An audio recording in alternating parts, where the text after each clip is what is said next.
मुस्तफ़ा की जिदोजहद। ड्रामे का सबसे खूबसूरत पहलू मुस्तफ़ा की शख्सियत में आने वाली तब्दीली है। वो आहिस्ता आहिस्ता अपनी ज़िंदगी को संवारने की कोशिश करता है। वो काम तलाश करता है, नई महारतें सीखता है और ख़ुद को साबित करने की कोशिश करता है। शुरू में लोग इस पर हंसते हैं, लेकिन शर्जीना हमेशा उसका हौसला बढ़ाती है। यही हौसला मुस्तफ़ा के लिए सबसे बड़ी ताकत बन जाता है। मोहब्बत का एहसास। वक्त के साथ साथ दोनों को ये एहसास होने लगता है कि उनके दरमियान सिर्फ समझौते का रिश्ता नहीं रहा, उनके दरमियान मोहब्बत पैदा हो चुकी है। लेकिन ये मोहब्बत फिल्मों जैसी अचानक नहीं, बल्कि आहिस्ता आहिस्ता एतमाद और एहतराम के जरिए पैदा होती है। यही चीज़ इस कहानी को ख़ास बनाती है। बड़े इम्तिहान। हर मोहब्बत को इम्तिहान से गुजरना पड़ता है।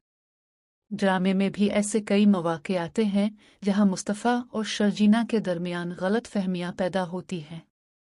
कुछ लोग उनके रिश्ते को ख़राब करने की कोशिश करते हैं।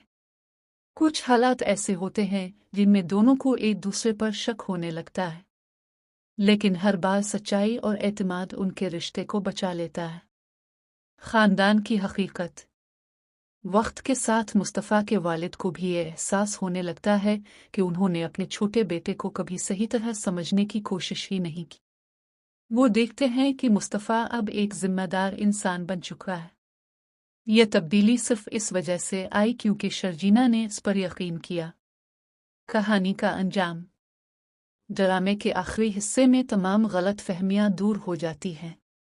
मुस्तफ़ा न सिर्फ अपने ख़ानदान बल्कि ख़ुद को भी साबित कर देता है। उसे ज़िंदगी में वो मकाम मिलता है जिसका वो मुस्तहिक था।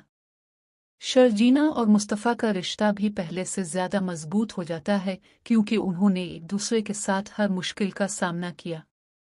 आखिरकार ये कहानी हमें ये पैगाम देती है कि मोहब्बत सिर्फ खूबसूरत अल्फाज का नाम नहीं, बल्कि सब्र, एतमाद और कुर्बानी का नाम है।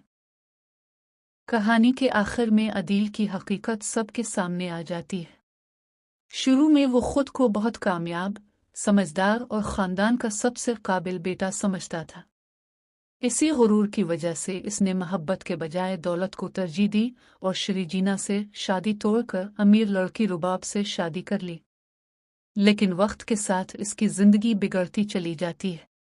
धोखाधड़ी का इंकिशाफ। अदील अपनी कंपनी के राज दूसरी कंपनियों को बेचकर पैसे कमा रहा होता है। जब ये बात सामने आती है तो इस पर फ्रॉड के इल्ज़ामात लग जाते हैं।